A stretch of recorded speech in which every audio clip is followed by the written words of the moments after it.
क्या आपको पता है, उमरों अय्यार की जंबील सिर्फ एक थैला नहीं था। ये जंबील दरअसल उस दौर की पोर्टेबल जादुई कायनात थी जिसकी कोई हद नहीं थी। दास्तान अमीर हमजा या तिलिस्म शुबा जैसे कदीम किस्सों में उमरों अय्यार की जंबील का जिक्र बार बार आता है। इस जंबील में छुपी होती थी हैरतंगेज चीजें, जादुई कालीन जिस पर बैठकर उमरों अय्यार कहीं भी जा सकता था, जादुई सुरमा जिसे लगाकर वो दीवार के पार देख सकता था, सुलेमानी चादर और सुलेमानी टोपी जिन्हें पहनकर वो गायब हो जाता था।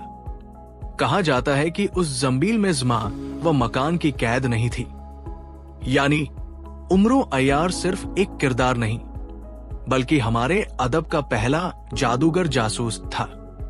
क्या आपको ये बात पहले पता थी? अगर नहीं तो वीडियो को जरूर शेयर करें ताकि हमारी आने वाली नस्लें भी अपनी हैरतंगेज कहानियों से वाकिफ हो जाएं।